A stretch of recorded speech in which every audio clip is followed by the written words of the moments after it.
I'm Jerry Gordon, senior editor at the New English Review, and we're pleased to have back again for what is the sixth in a series of sit-rep discussions about the escalating war in the Middle East that originated with the October 7th debacle in 23 and focused initially on IDF's role trying to destroy Hamas and its infrastructure in Gaza, which is now expanded so that we have virtually multiple fronts confronting the Jewish state of Israel.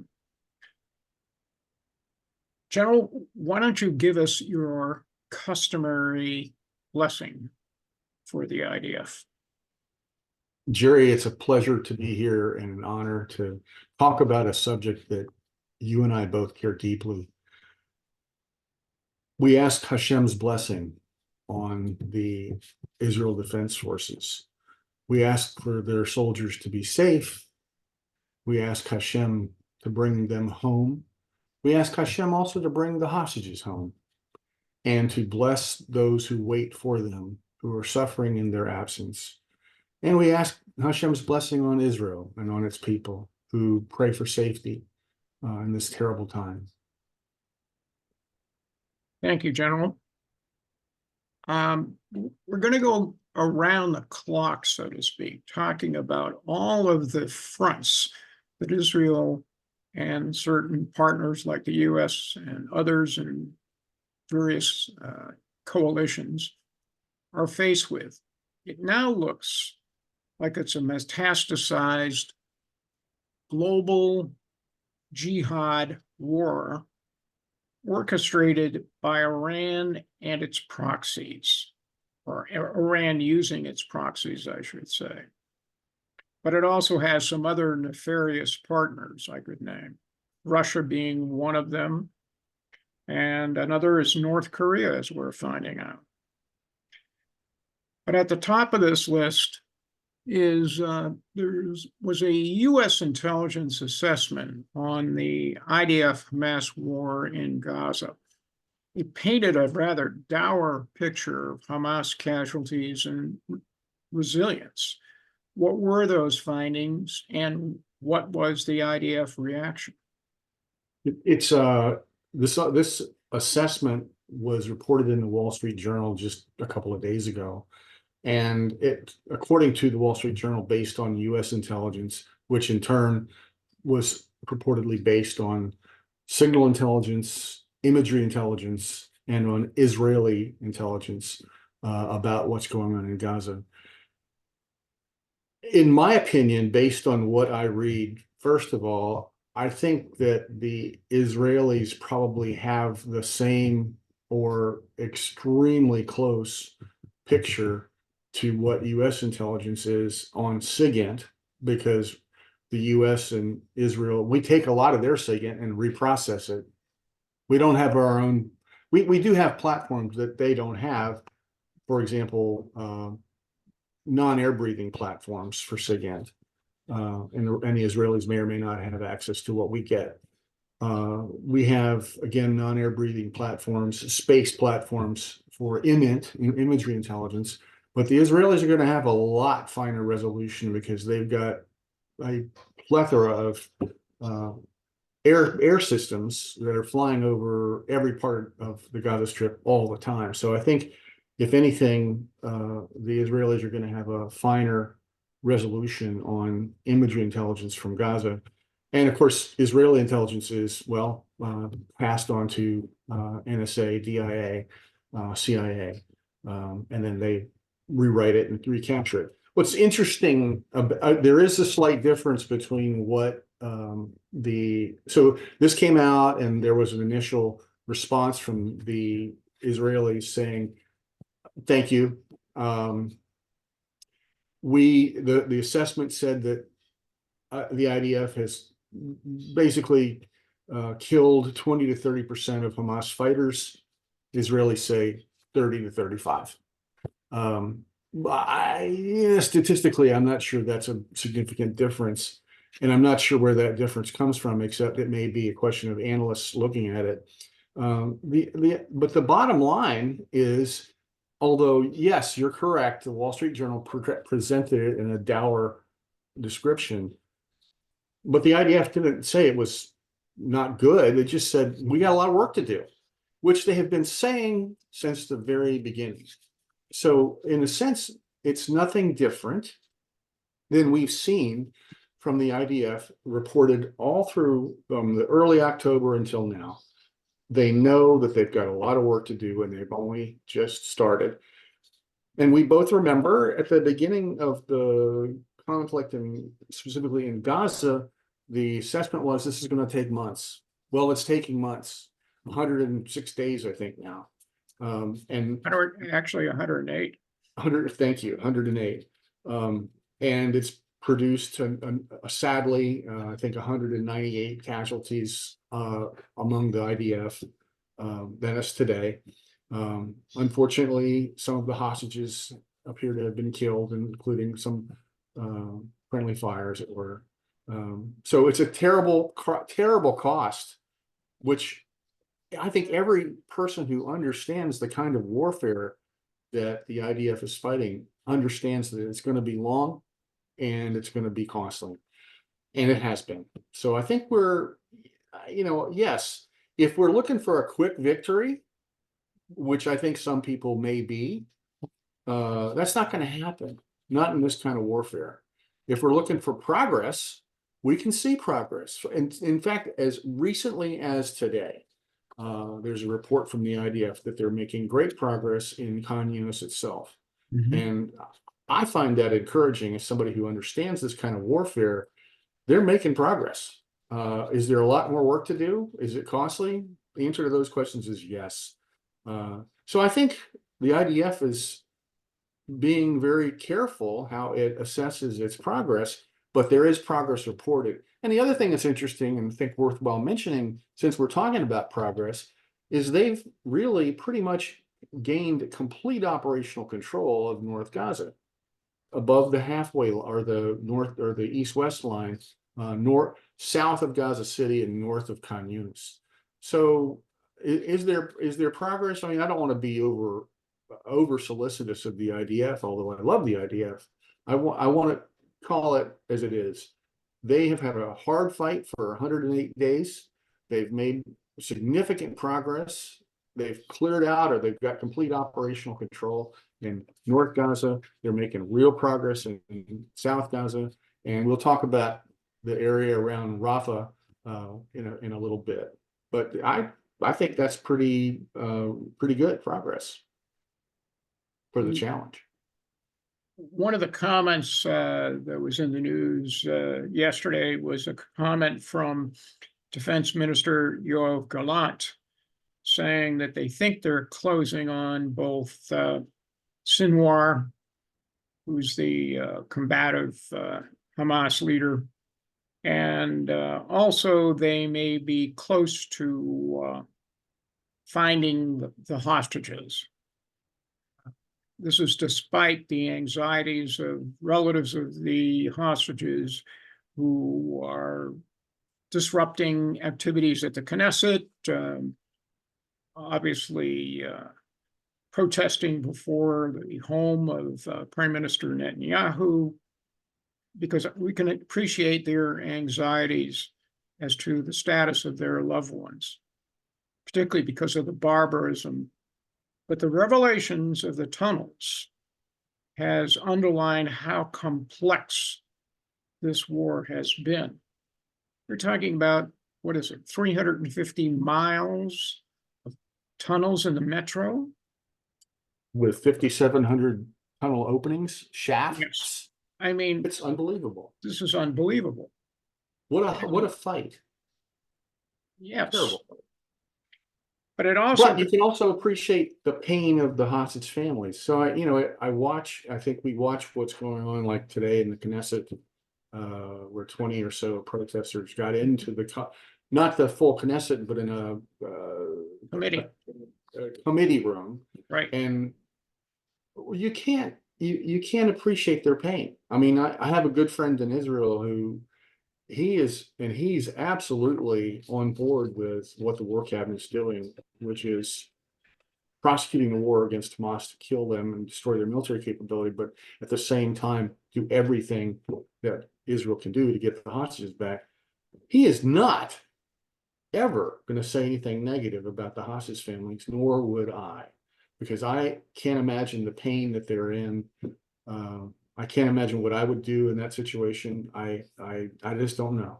But I feel they deserve every possible consideration from all of us. They are suffering, and their families are suffering. So may Hashem bless them. That's all I can say. So one of the leading questions about the tunnels is who funded it? Because if you think about the vast expanse of the metro in US dollars, you're talking about not just hundreds of millions, but close to $1 billion in dollar terms. And the principal focus has been on criticism of Israel tolerating the cash that was flown in from Qatar to Israel proper and ironically delivered to Hamas. And has raised some questions about whether the strategy involved on the part of Netanyahu was realistic in terms of possibly curbing the construction of the metro. But be it as it may, it does raise some interesting questions. The scenes that were most tugging at heartstrings over the course of the last several days were pictures of paintings by a child who actually was released, found in one of the more recent tunnels uncovered, and also the conditions under which they were hidden underground or fed, not fed. I think you're right to bring up where did this money come from? Yeah. I think that the early bet that seems to have been played, that have been confirmed already, is that it came through Qatar, probably a lot of Qatari money per se, but it came from Iran. Who's behind all of this? Yep. I think it will be a very interesting question, and I'm sure that when the comprehensive investigation takes place, that will be one of the questions. Where did the money come from? Who contributed to it? Through what channels did it come into? If it came directly from Qatar or it came through other sources, and it probably did, is there any US taxpayer money involved in that? Possibly. I think that's a good question, and I hope the answer is revealed. I don't know. I don't think anybody knows right now, but we know that the U.S. has contributed money to UNRWA, the UN Relief Works Agency. We know that, and we know that if money goes to UNRWA, UN Relief Works Agency, it also goes to Hamas. We know that. We also know that the U.S. has contributed money to Qatar for a variety of reasons. That we have this relationship with Qatar, where we've got our air base there. So is that money fungible, or does it just go to the government of Qatar for the air base, or is there some siphoning off? We don't know the answer to that, but I suspect that will be revealed in the fullness of time in this post-conflict investigation, which we all hope is comprehensive. There's also been a lot of talk about whether or not the twin goals of the IDF operation, which is destroying the infrastructure, reducing significantly Hamas's fighter force, and bringing back the hostages. There have also been some disquieting comments made by former IDF chiefs of staff saying, forget about the hostages, get on with the program, essentially of trying to destroy or curtail, whatever the word is, of Hamas. And it's probably a reflection of the usual yeastiness in Israel gamut of discussion about war. Everybody is their own general in Israel. including retired chiefs of staff in this regard. Oh, Uh, that's a great observation. Yeah, that's been the observation of others more acclimated to it than we are in this regard. But there's another turn of events that's coming up because Israel, as you pointed out earlier, is pretty active down south and perhaps the central area as well. But it's a question of Israel's launching an operation to seize what is called the Rafah Gap, and in particular, the 14-mile Philadelphia corridor, which looks like it could bring another conflict with Egypt. What's the story there? The Philadelphia corridor itself is on the border between Gaza and Egypt. It really defines the southwest part of Gaza. So if you look at Gaza as a parallelogram, 27 miles long and 5 to 7 miles wide, then the bottom section of the parallelogram, that's the Philadelphia corridor along the border with Egypt. And it also includes the crossing point at Rafah. Right. Well, there's a lot going on at the crossing point at Rafah right now. It's a very heavily populated area because that's where most or many, a large number, like 1.1 million people, have moved from North and South Gaza, including out of the area around Khan Yunis, the largest city. So if you look at Khan Yunis, which is sort of the center of the southern half of Gaza Strip, and then you look another 10 or 15 kilometers to the southwest of that, there's Rafah. That's the crossing point. And there are tent cities, and whatever buildings are there are occupied by displaced people from the rest of Gaza. It's a warren of tunnels and buildings, but it's got this tent city on it too. Operations within that tent city will be extremely difficult for not only the displaced refugees, but also for the IDF, which prides itself and executes operations with a sense of ethics and morality to avoid damaging any people, any buildings. Unnecessary damage is it's a commandment of Hashem to avoid unnecessarily damaging property. And the IDF has internalized that, and it's part of the spirit of the IDF code, not to damage unnecessarily property unnecessarily. They operate extremely carefully, and they have from the very beginning.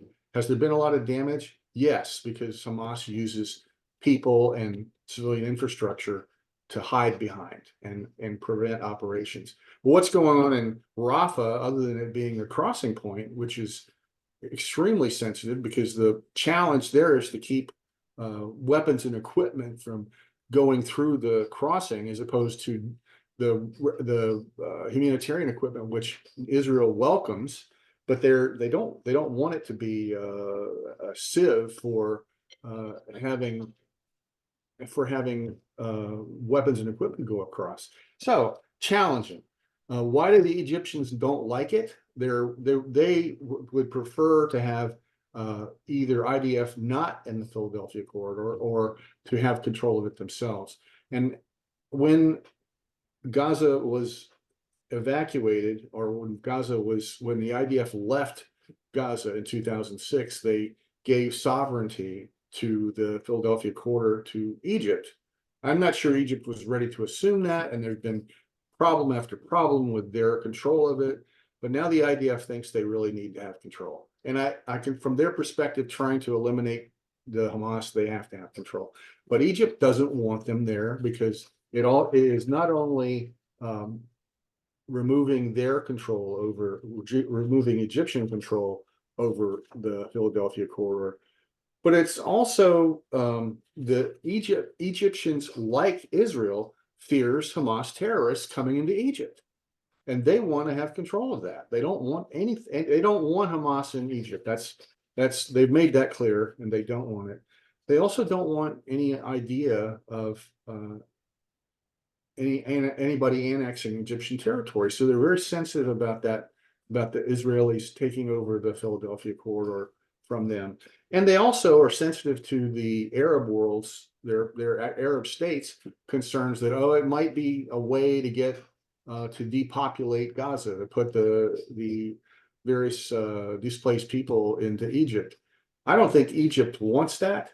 There has been some discrete discussion, certainly continuing discussion about what to do with the Palestinian population. But as we have seen in the press, when something like that even leaks out, when somebody in the Knesset or somebody in the cabinet says, "Oh, maybe we ought to look about how to take down the large population of displaced people and send them to Egypt," the government basically shuts that down in a minute. Discussions like that in public don't help anybody. But that's why the Egyptians are so sensitive. I was particularly impressed by a Shin Bet interrogation of a Palestinian Islamic Jihad commander who was asked a simple question. How did he get out of Gaza and go to Iran for training? And what kind of training was he doing there? And the answer was that he got out through exactly the same Rafah gap that we're talking about into Egypt, somehow made his way to Lebanon, and from Lebanon, obviously crossed over to Syria and hence to Iran. And it's not only him, but it's been scores, if not hundreds of others who've gone the same route. And what did he do in Iran? He was engaged in what you and I call tactical infantry training by the Revolutionary Guard, and then obviously filtered back the same way. The other thing that is acutely aware was a piece that was in the Wall Street Journal today by a gentleman who's on the faculty at one of the state universities in Virginia, but is also part of a Kohelet policy group. And he referenced the movement of populations, both in Europe and in the Middle East, particularly the 5 million plus Syrians who basically went elsewhere in this world, probably through Europe, even into the United States in that regard. It really raises the question of why can't these roughly 2.4 million people in this very constricted area the size of something larger than Central Park in New York essentially can't voluntarily leave and go elsewhere within the greater Arab world if they so chose. So I think those are the two issues that immediately jump up and hit you in the forehead about the conundrum that basically the IDF and Israel face. We, the U.S., are on record with a number of governments in the world, in all parts of the world, where there are migrations of displaced people, to ask and sometimes pressure governments to not hinder the movement of displaced people, including along our own border. So we are on record of supporting the movement of migrations across borders. But we are absolutely opposed and putting pressure on Israel to not allow the movement of migrants across the border between Egypt and Gaza. Right. We could, if we wanted to, and I suspect, and I don't know, but I know that usually productive relationships between governments all over the world, if they're going to be productive, they're usually done behind the scenes. If you start releasing it, negotiations don't take place in the open, and if they do, they're usually scuttered because they're usually, oh, well, we can't talk about it in the public, and they shouldn't. But I would be shocked if there aren't ongoing discussions about these displaced people probably with Egypt, and we, the US, have a huge, huge leverage on Egypt. They get a large amount of our foreign aid. In fact, Israel facilitates that because they don't want Egypt to become a Muslim Brotherhood area, and al-Sisi doesn't want that. But why are we, the United States and other countries in the West that purportedly care about having to resolve these issues, not pressing for movement of these migrants who are, of course, they're going to try to go from somewhere out of Gaza to somewhere out of Gaza. And where else could they go? There's only two places: the Negev, which is part of Israel, or the Sinai, which is part of Egypt. I suspect they would find themselves much more welcome or much more able to accommodate themselves in Sinai than they would in the Negev. Right. That's a non-starter.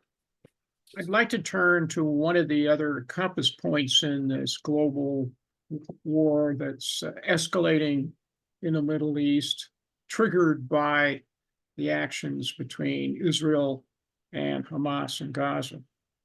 And right now, there's a problem up north. Israel lacks strategic depth, and it's reflected in the fact that they've evacuated over 100,000 Israelis from its northern frontier with Lebanon. And they have nonetheless begun an effective program to strike back at the Hezbollah forces in that zone, a zone, by the way, where the Israelis have the right to suggest that Hezbollah should be moved out. That's been that way since the Second Lebanon War in 2006. So the question here is, what is the current IDF strategy dealing with the so-called Red Wand forces of Hezbollah in that border region? And how will it achieve strategic depth? It's a two-pronged strategy. First, diplomacy, and second, military. The diplomatic prong of that is based on the enforcement of UN Security Council Resolution 1701, which was what allowed Israel to withdraw its forces from Lebanon, from the northern border of Israel with Lebanon. And it also mandated that there not be military operations by the government of Lebanon or any other military force south of Litani River. So the Litani River is conveniently about 20 kilometers north of the Israel border with Lebanon, all along it. So 1701 it sets a mark on the wall. Litani River, operate north of that, don't operate south of that. Well, since 2006, not only the government of Lebanon has very little authority at all in its own country, and Hezbollah has mushroomed its number of forces there south of Litani River. So the diplomatic effort is to, and we the U.S. have played a productive role in that diplomacy, because the military prong of the effort is first keep Hezbollah down so they don't have to fight a war in the north and in the south, to try to prevent the north from becoming worse than it already is. And it's really bad. There are roughly 80 to 90,000 Israelis who had to evacuate that area, all those little villages up there. And I've been to the border between Israel and Lebanon. Little villages, people where people live, work, and play are within sight of the Lebanon border. And so the military effort has to consider two things. One, that Hezbollah has a huge number of missiles and rockets, many more than Hamas and Palestinian Islamic Jihad have in Gaza. And some of them can range all the way from Beirut down to Tel Aviv, or even further south. I mean, they can range anywhere in Israel. The city that's the most threatened by the Hezbollah missiles and rockets is Haifa, the second largest city in Israel, a major population and cultural and industrial center. To have Hezbollah launch barrages of rockets against Haifa would be even more catastrophic than now. So that is what the IDF is trying to prevent.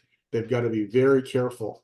The situation is really on an edge all the time to prevent that kind of escalation. So the other problem is not just the missiles and rockets that are located all over southern Lebanon, but anti-tank weapons of all things, which have a range of up to 5 kilometers. And there are anti-tank weapons launchers all along the border. So that to get those anti-tank, and they're harder to locate because they're handheld, some of them, and they just launch them. And there's been a tremendous amount of damage in the 80 or 90 so Israeli villages along the border within 5 kilometers of these anti-tank launchers. And they're not predictable. They're hard to locate. Once they fire, they're hard to do anything. So the Iron Dome system, which is a wonderful system, they don't even register on the Iron Dome radar. They're below the radar. They're handheld. There's no real. Once they're launched, and they're killing people. They're killing Israelis who are there. There's still a residue population in these little villages. I mean, it's their home. They want to stay there. They don't want to leave. They want to stay home. And so farmers and business people, they have not left many of the villages along the border with Lebanon. So it's a two-pronged strategy. Maximum diplomacy, working with the United States and working with other countries. France, for example, is because of their relationship with Lebanon. The French are trying to keep this down too and prevent escalation. And this is all good. But the military problem is really ongoing. And right now it's at the point where the Iron Dome can keep out the number of missiles that is launched at northern Israel, but the anti-tank guided missiles are in the hands of brutal people who are just trying to, they're causing all sorts of mayhem and malice. And that's the hard part right now. Hasn't the Israeli Air Force shifted some of its operations to support this so-called war against Hezbollah by attacking strategic locations and also strategic leaders of Hezbollah? That's a very good point. And in fact, that's what even the Israeli Air Force will say that publicly, that because of the success in Gaza, they can redirect their sorties not going to Gaza. They're not doing the kind of bombing they were doing for the first 3 months of the war. And now they're conducting targeted operations, not only in Lebanon, but also in Syria, to kill leaders of Hezbollah and to kill IRGC that are located in Syria. And they've been doing a good job of that. How successful has that been, by the way, in terms of the activities in Syria? And what kind of a message is it sending to Ayatollah Khamenei and to the Iranian Revolutionary Guards Corps in Tehran? I mean, just this past week, they lost the head of intelligence and his aides, and another commander, IRGC commander as well. So that can't be tolerated very much. But it also indicates that the Israelis have air superiority to carry out those targeted assassinations. Well, interesting, the other IRGC commander that you're speaking of, the second one, he was in charge of their logistics, bringing weapons and equipment into Hezbollah, into the region. So to hit him was a great message. It's focused, it's targeted, it's very precise intelligence. Where he's at the airport in Damascus, and they got him. But it brings up another question, though, Jerry. Israel is a highly competent military force. Their Air Force, their Army, their Navy all work together and have done a masterful job so far in the last 108 days, where they're defending their country, allowing the survival of Israel. This is a survival fight. This is not just a military operation. They're trying to keep their country alive. Israel can do a tremendous amount of protection for its people to ensure the safety of Israel with its own forces. But allies, specifically the United States, can do more to defend Israel, our best ally in the region, and take some of the long-range business off the Israelis. When Israel has to attack in Syria, even though Damascus is not that far away, but they've also hit targets in Aleppo. These are targets that we, the U.S. military, could service for them. For the Israelis to get involved in, let's say, any operations in Yemen against the Houthis, and it doesn't appear that they are, thanks to the U.S. The kind of thing the U.S. can do is take that burden off the Israelis. And I know that our efforts are purportedly designed to prevent the conflict from escalating, and we should keep the conflict from escalating. But the other thing we should do is take the load off the Israelis as they try to defend their own country, as they try to survive under this multi-pronged assault against their country. So I think there's a lot more that we, the U.S., could do to take out some of these IRGC targets. We're actually defending ourselves from the IRGC because, as we know, there have been numerous attacks against U.S. forces that are stationed in Syria, stationed in Iraq, of course, the Red Sea. I mean, we're defending ourselves, but we're not deterring the Iranians from doing this. And make no mistake, Iran's behind all of these attacks. They provide the military, the financial support, the training, the equipment, the people. You look at IRGC, they come from Iran. They are Iranian. They're Shiite Iranian. And that's what's going on. The Iranians are financing and equipping all these efforts by their proxies. I think the U.S. can do a lot more to take down the Iranian efforts. I would concur with that. But I want to draw our attention to a problem the U.S. has not resolved in nearly 3 to 4 years after the former revered head of the IRGC Special Forces, Soleimani, was killed by a U.S. drone strike at Baghdad Airport.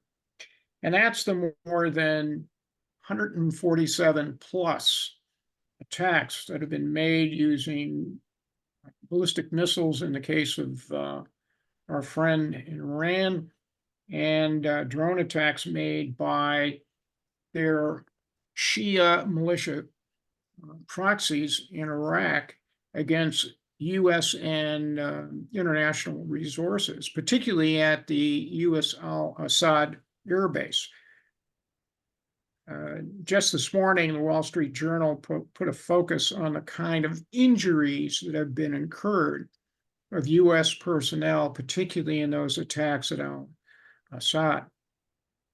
And just last week, it was not the proxy, but rather Iran itself who launched ballistic missiles to hit Erbil in the Kurdish enclave in northern Iraq, causing death and destruction of civilians, I might add, but also suggesting that they were targeting a Mossad intelligence center, essentially located in Erbil. Whether that's real or not, I don't much care.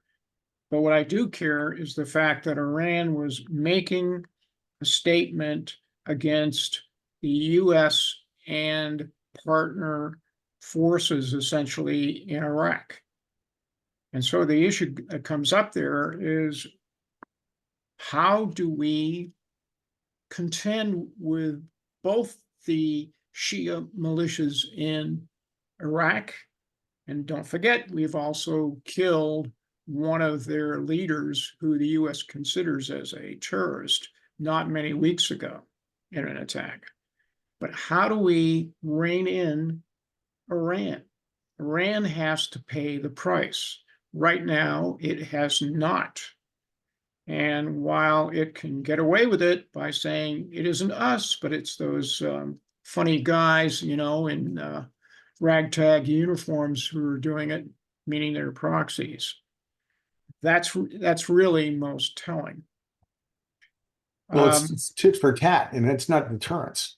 We're just reacting. We're not taking the initiative. We're letting them shoot at us, but when we shoot back, we'll use proportional military force. That produces no deterrence. Well, Jerry, I hate to say this, but could we take a quick break? Can we pause the recording for just a moment?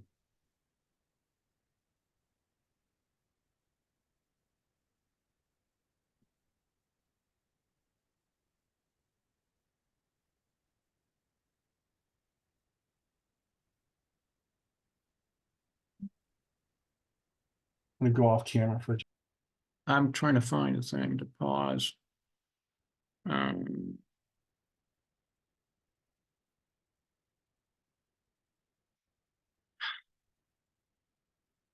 know what you need to make a break.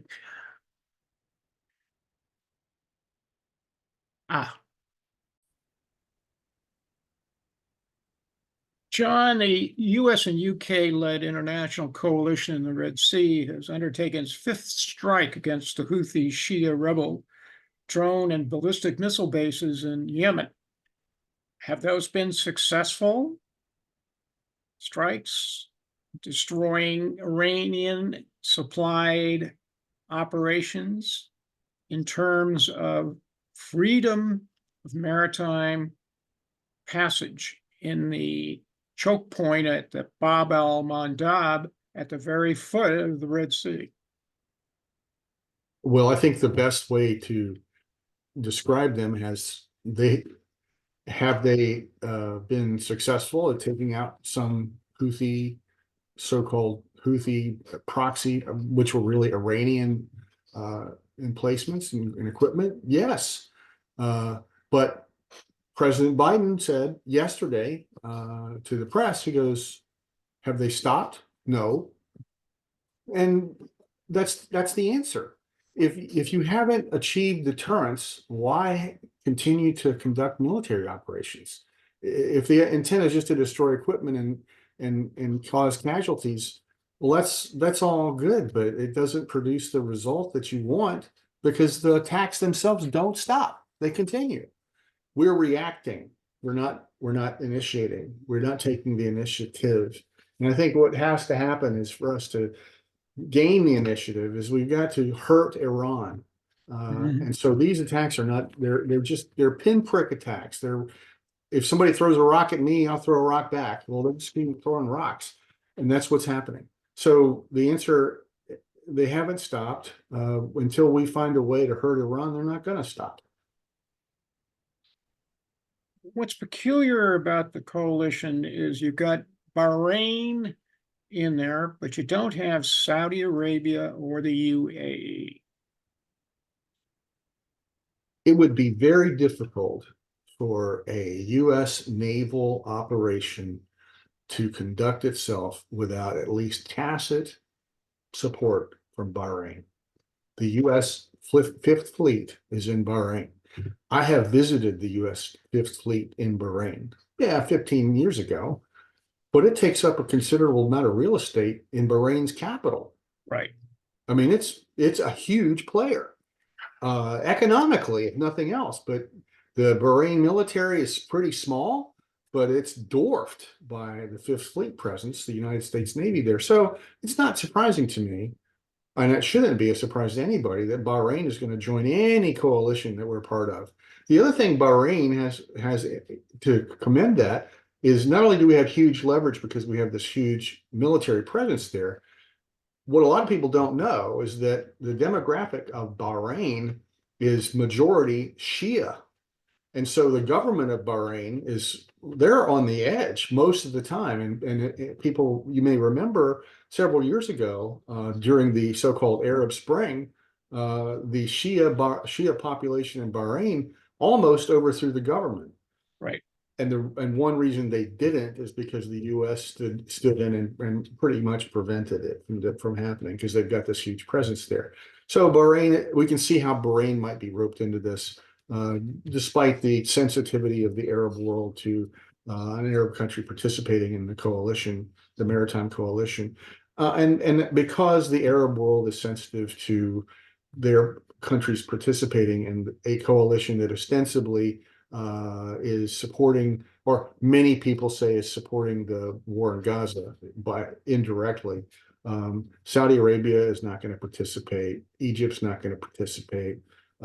They're just going to be wary of that because they don't want to be pulled into. They don't want to be accused of being part of a coalition that many in the Arab world think is trying to help Israel in Gaza. It's not, although it takes a load off the Israelis. But I think Saudi Arabia is just overly sensitive, and that's why they're not playing. They themselves, Saudi Arabia has just in the last year or so finished or concluded a period of serious hostility with the Houthis. Saudi Arabia supports the government of Yemen. Iran supports the rebels, the Houthi rebels.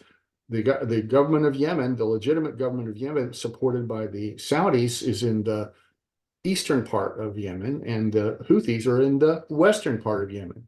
The last thing that the Saudis want is to reignite that.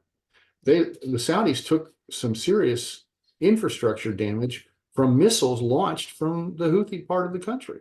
Yeah, the geography is such that the ballistic missiles in particular, but not exclusively, that the Houthi have are within striking distance of the oil storage facilities in Riyadh.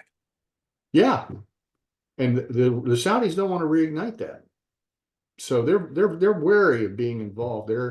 I think, just as honestly we saw just before the war in Gaza, we saw the Saudi government speaking very positively about having a rapprochement with the Israeli government, and I think they're still thinking about it. But this issue with the Palestinians is too tough right now for them to deal with. I think when this is over, and I don't know when that's going to be, but when this is over, mutual recognition between Saudi Arabia and Israel is on the table. Perhaps, but the Saudis are also saying that they want their version of a two-state solution imposed as part of the deal. And that's not in the cards, certainly in the current Israeli government under Netanyahu. And I even think under part of the opposition, particularly led by Gantz, who understands essentially what has been going on for decades there. But I want to go back to something that we talked about earlier, because it's reflective of why the U.S. has not made Iran pay the price. We know there have been a couple of seizures of U.S.-related vessels, both in November and January. But it strikes me that unlike 1988, when there was a tanker war going on between Iraq under Saddam Hussein, the Iranians, and the Americans, including, what did the U.S. do? They reflagged Emirati oil vessels, so they had U.S. naval protection to go through the Persian Gulf. And they launched a couple of operations. One of them was Praying Mantis, which led to the seizure of not only offshore oil platforms, but also the destruction of attacking Iranian naval vessels. So the question that's raised is, how realistic is that to replicate something out of the Reagan era during this current expanded conflict in the Middle East? I think we could, but I think it's going to take a significant policy change on the part of our government to do that. Our actions to date, not just in the last 3 or 4 months, our actions to date since the Biden administration took office have been to pander to Iran, to not incite their, to try to keep everything on a low level so we don't have a larger conflict in the Middle East. But also, we don't want, I think what this administration would like to do in the perhaps limited time that it has, and the clock is ticking till the election, in the limited time that it may have, this administration would like nothing better than to have at least the framework for a Middle East peace of some sort. And that will only happen if Iran is willing to not try to mess it up too much. There's an Iran that would be disruptive of a comprehensive military peace deal in the Middle East would be hard for this administration to put that together. So I think, it's a balancing act for Israel, because they appreciate the support they have received from the U.S. government. Well, we can see where the U.S. is not helping in a lot of ways, because they want a two-state solution. But I think we're also to a certain extent pandering to Iran. I think we should divest ourselves of the illusion that Iran will ever be a positive player in the Middle East. They're developing a nuclear weapon. We know they're working on it. We know once they get it, they're going to be even more difficult to control. They are using their proxies right now to put all kinds of pressure on everybody in the Middle East, including us. And I think if we play around with them, we're gonna find ourselves on the losing side. But there's also the question of what could be done, quite frankly, to do something that we did not do, by the way, in 2009, when there was an opportunity to basically overthrow the malocracy, as we call it. You may recall, it was firstly the Green Movement. And the Green Movement were liberal Shia prelates who basically wanted to introduce something that was a relic from the era of the late Shah. And that got quashed in too many ways. And fundamentally, the real problem in Iran is that its people hate this regime. Just this past week, there was a fire at a Revolutionary Guard factory complex.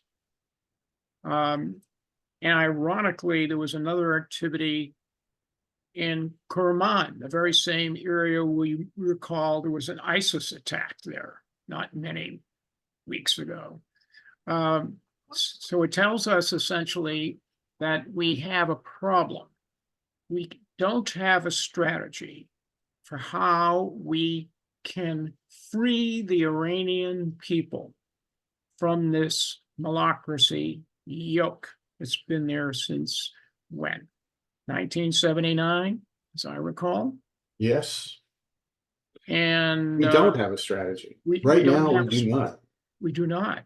And that's despite the fact that there are minority groups, whether ethnic groups like the Balochs in the southeast of the country, who basically triggered a Pakistani attack by missile against Iran this past week. And you also have, and by the way, I might say, those are Sunni Muslims. And then there's another group of Sunni Muslims who apparently control, as we both know, the offshore oil production in the country's southwest. That was the focus of the original dispute between Iraq and Iran way back in 1980, when that so-called decade-long war began. But the U.S. has not figured out, clandestinely or proactively how it can assist Iran coming into the world community. The Israelis know that.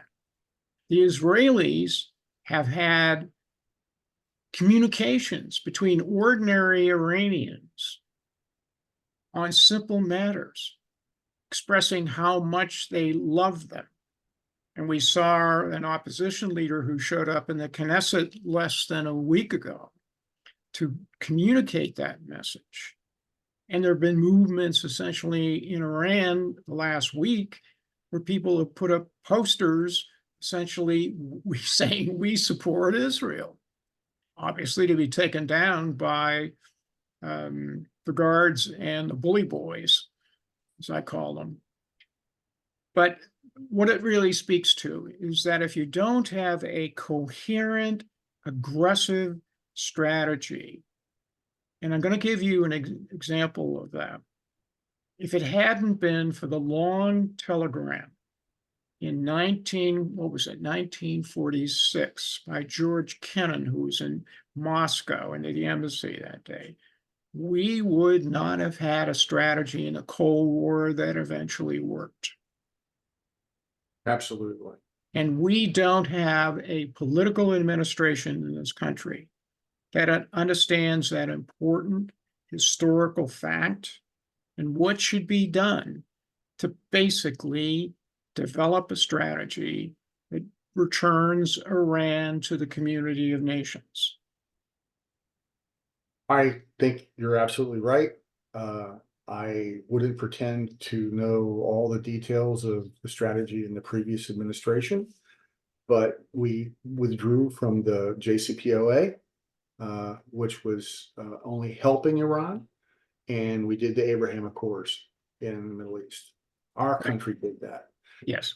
And Israel was the beneficiary of it. Not just Israel, but the world was the beneficiary of that. Oh, and frankly, the Middle East was. Yes, but that's one of the more important parts of the world.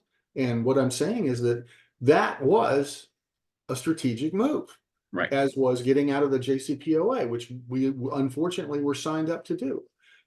Iran, first of all, cannot be allowed to ever have a bomb. First of all, I don't think that I think that the Biden administration, I think, has also been clear on that. They don't want Iran to have a bomb. Good. But I don't think their actions reflect that intent. And I also think that their shepherding of the Abraham Accords has been poor. And the great disruption was to allow this catastrophe to happen just as Israel and Saudi Arabia were about to sign an accord. Right. How to put that back together, I don't know.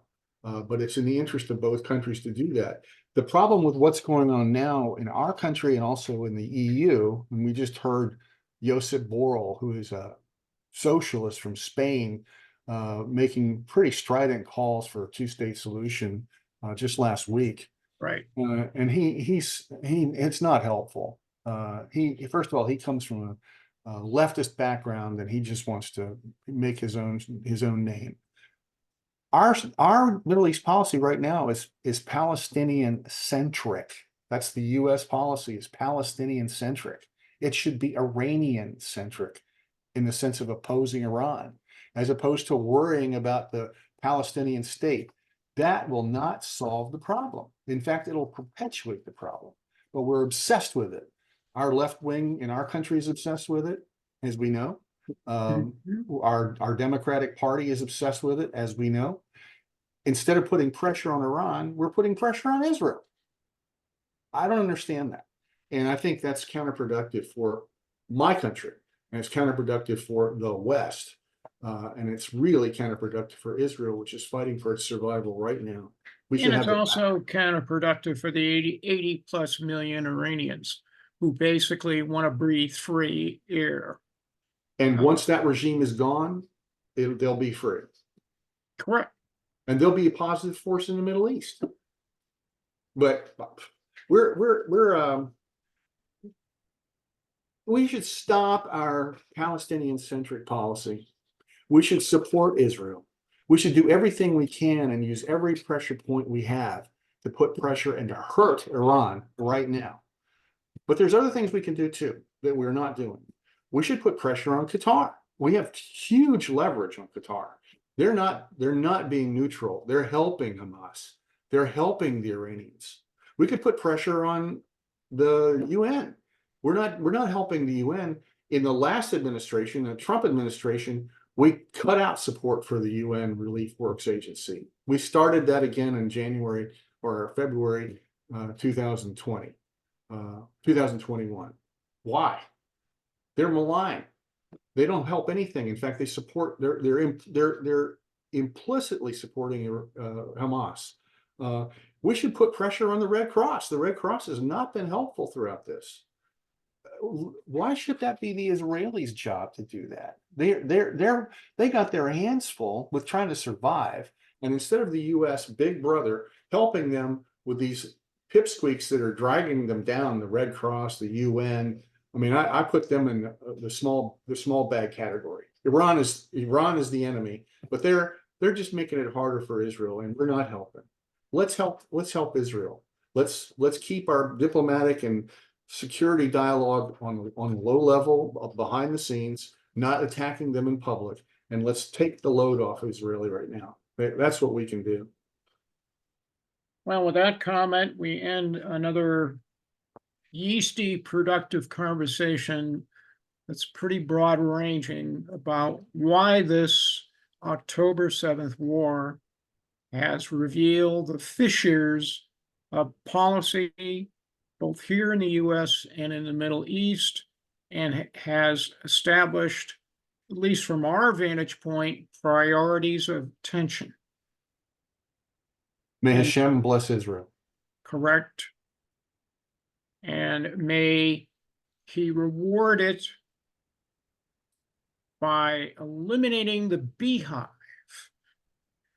that rages against Israel and Jews internationally. I mean, the stories I hear about Toronto, unbelievable. 200,000 Jews are captives of protesters for who? Hamas. It is unbelievable. What is Mr. Trudeau doing about that? And for that matter, what is Mr. Biden doing about that? We see every day throughout the United States. It is disgusting, and it should never be. If anything, there should be resolve. Instead, we're succumbing to what the Israeli foreign minister spoke about yesterday. We are facing a global jihad, the likes of which, from my background, I have not seen since 2006. Why is that important? Because on my wall is a famous Danish political cartoon. It shows Muhammad with a bomb as a turban.